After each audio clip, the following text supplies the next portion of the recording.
वे सब व्यूअर्स जो भी सेक्शन 138 एनआईए एक्ट के मुकदमों से जुड़े रहे हैं या जुड़े हुए हैं, वे सभी जानते हैं कि चेक बाउंस होने पर एक क्रिमिनल केस बन जाता है।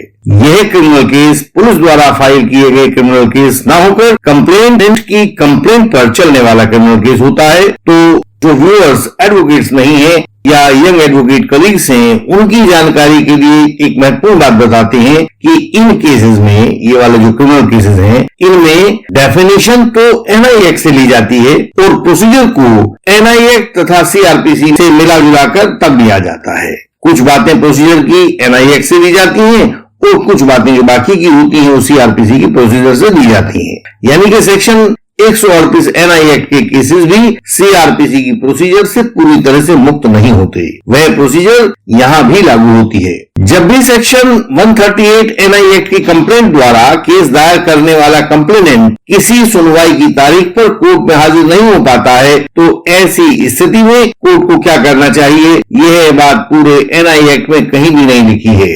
तो सवाल है कि ऐसे में कोर्ट क्या करेगा। इसका उत्तर पाने के लिए हमें सीआरपीसी को पढ़ना होता है, क्योंकि इसका उत्तर सीआरपीसी में लिखा मिलता है। सेक्शन 256 सीआरपीसी में लिखा है, नॉन अपीयरेंस और डेथ ऑफ द कंप्लेनेंट, यानी कि जब कंप्लेनेंट की मृत्यु हो जाए या वह ना आए तो मजिस्ट्रेट इस सीआरपीसी में लिखी किसी दूसरी बात पर ध्यान दिए बिना आरोपी को बरी कर देगा, सिवाय उस स्थिति के कि जब वह किसी कारण से किसी बात को ध्यान रखते हुए उस केस की सुनवाई को किसी अन्य दिन के लिए रख लेगा। तो यह कानून और यह प्रक्रिया कोर्ट्स में चल ही रही है, काफी समय से चल रही है। लेकिन जब कंप्लेंट बिल्कुल मैच्योर हो गई हो, कंप्लेनेंट के पक्ष में निर्णय आने ही वाला हो और कंप्लेनेंट कोर्ट में हाजिर ना हो पाए तो क्या हो?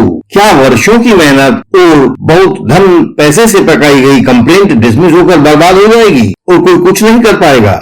लाखों की प्राप्ति करवाने वाली फाइल क्या अब कोर्ट के रिकॉर्ड रूम में धूल फांकती नजर आएगी? ऐसा ही सवाल आज के केस में पैदा हुआ था, जो पैदा तो दिल्ली की एक मजिस्ट्रेट की कोर्ट में हुआ था, लेकिन हाई कोर्ट से होते हुए जब ये सुप्रीम कोर्ट में पहुंचा तो वहां पर ही इसका जवाब सेटल किया गया। सुप्रीम कोर्ट ने बताया कि क्या किया जाना है। केस का नाम है messrs BLS infrastructure limited versus messrs Rajwant Singh. यह क्रिमिनल अपील नंबर 657 से लेकर 664 तक की अपील है जो 2023 की है, और ये SLP क्रिमिनल नंबर 867 से लेकर 874 ऑफ 2020 में पैदा हुई थी। इन सभी को जस्टिस सुधांशु धुलिया और जस्टिस मनोज मिश्रा की बेंच ने 1 मार्च 2023 को तय किया था।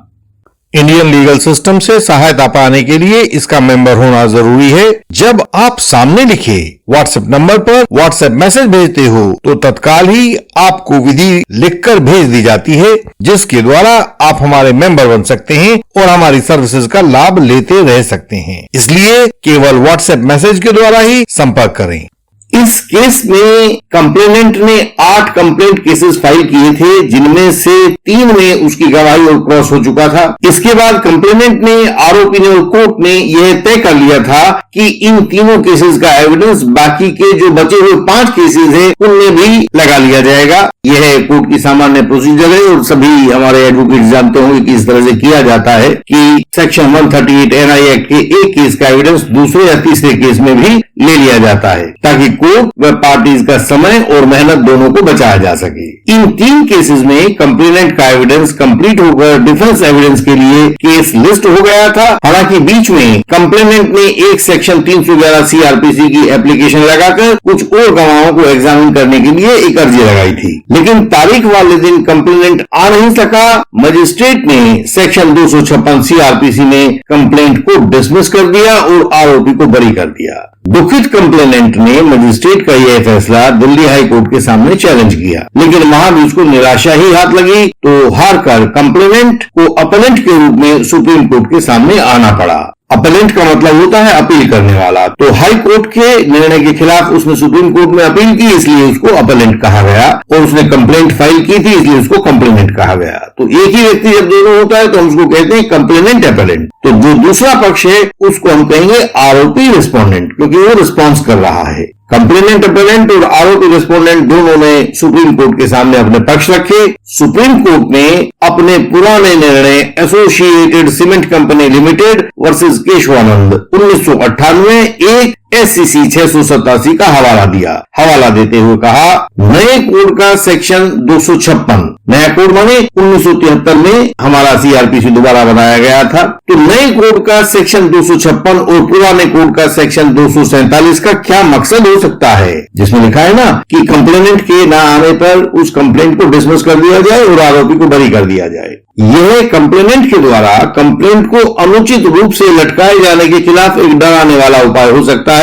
इसमें आरोपी को कोर्ट में हर एक तारीख पर हाजिर रहने को बाध्य किया जाता है, तो उसके लिए इस सेक्शन में एक राहत दे दी गई है। इस तरह यह सेक्शन कंप्लेनेंट द्वारा आरोपी को नाहक परेशान करने के खिलाफ एक उपाय दिया गया है, लेकिन इसका मतलब यह कतई नहीं है कि इस तरह से कंप्लेंट को डिसमिस करके आरोपी को बरी किया जाना मजिस्ट्रेट की कोई बाध्यकारी ड्यूटी हो, ऐसा करने के लिए वह बाध्य हो। यह मजिस्ट्रेट का एक डिस्क्रिप्शन है। तो हमारा माने सुप्रीम कोर्ट का हमारा यह सुविचारित मत है कि विद्वान मजिस्ट्रेट ने सीधा सा कंप्लेंट को डिसमिस करके ठीक नहीं किया है। उनको यह मैकेनिकल ऑर्डर पास करने की बजाय कंप्लेनेंट की अपीयरेंस के लिए अगली तारीख लगा देनी चाहिए थी, खासतौर से जिन परिस्थितियों में उस कंप्लेनेंट का एविडेंस हो चुका था, एविडेंस कंप्लीट हो चुका था और उसको क्रॉस एग्जामिन भी किया जा चुका था। अब वह नेक्स्ट स्टेज पर जाने वाला था, यानी कि यह कंप्लेंट एक बहुत मैच्योर स्टेज में आ गई थी, तो ऐसे में उसको तत्काल प्रभाव से डिसमिस नहीं किया जाना चाहिए था, उसे अगली तारीख के लिए रख लिया जाना चाहिए था। इसमें ऐसा कहीं नहीं दिखाई देता है कि कंप्लेनेंट इस केस में विलंब कर रहा था। हाई कोर्ट भी उपरोक्त बातों का नोटिस लेने में असमर्थ रहा है, अतः मजिस्ट्रेट और हाई कोर्ट दोनों के निर्णय निरस्त किए जाते हैं। इस केस की प्रोसीडिंग उसी स्थान से दोबारा शुरू होगी जिस स्थान पर शिकायत को डिसमिस करके आरोपी को बरी कर दिया गया था, यानी कि सुप्रीम कोर्ट ने इसको रेस्टोर कर दिया, उसी पॉइंट पर रेस्टोर कर दिया जहां पर इसको डिसमिस किया गया था। तो आज के बाद आप लोग भी जो व्यूअर्स हैं इस बात को समझ लीजिएगा कि यदि कोई मजिस्ट्रेट मैकेनिकल तरीके से बिना अपना जुडिशियल माइंड अप्लाई किए हुए आपकी शिकायत को डिसमिस करके आरोपी को बरी कर देते हैं तो यह कानूनी रूप से गलत होगा, क्योंकि यह उन दशाओं में ही किया जा सकता है जहां कंप्लेनेंट अपनी आदत के अनुसार मामले को लंबा लटकाने का दोषी दिखाई देता है। जहां कंप्लेनेंट अपने काम को बिल्कुल ठीक और मुस्तैद तरीके से कर रहा है वहां पर कंप्लेंट को डिसमिस किया जाना उचित प्रतीत नहीं होता है। दूसरी ओर क्योंकि यह निर्णय सेक्शन 256 CRPC का है, जो कि सेक्शन 138 NI एक्ट में भी लगता है, और यह बाकी की सभी दूसरी कंप्लेंट्स पर भी लागू होगा, चाहे वे शिकायतें चेक बाउंस की हो या सामान्य सेक्शन 200 CRPC की शिकायतें हों।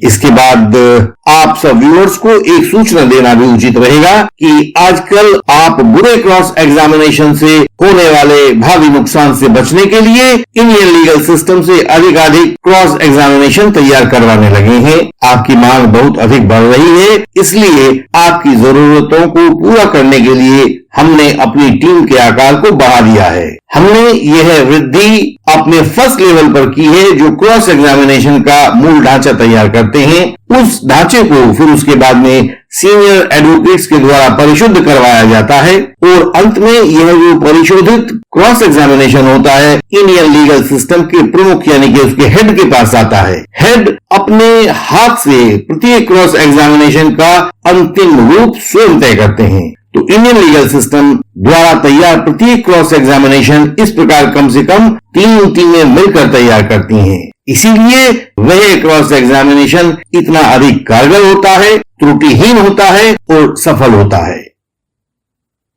आपको झूठे केसेस से बचाने के लिए हम बहुत अनुभवी एडवोकेट्स को एक मंच पर लेकर आए हैं। सारे भारत के हर राज्य में, हर डिस्ट्रिक्ट में, हर अदालत में हम उन लोगों की मदद करते हैं जो झूठे आरोपों में गलती से या अपने भोलेपन से फंस गए हैं। हम उन यंग एडवोकेट कलीग्स की भी मदद करते हैं जिनके पास अभी अनुभव नहीं है लेकिन ऊर्जा है, अपने क्लाइंट को बचाने का जज्बा है। हम उनके लिए application, plaint, written statement, cross examination, statements under section 313 CRPC तथा बाकी भी सभी ड्राफ्टिंग पूरी करके दिल्ली से उनके पास भेज देते हैं हैं, भारत के हर स्थान से एडवोकेट्स हमसे जुड़े हैं और इस तकनीक का फायदा ले रहे हैं। आप भी समय न गंवाएं, आपको आपके केस में नुकसान हो सकता है। यथाशीघ्र हमसे संपर्क करें, विजयी हो, झूठ को हरा दें। हमारी वेबसाइट indianlegalsystem.org पर जाकर बहुत मूल्यवान जानकारी सरल भाषा में पाएं। हमसे संपर्क का तरीका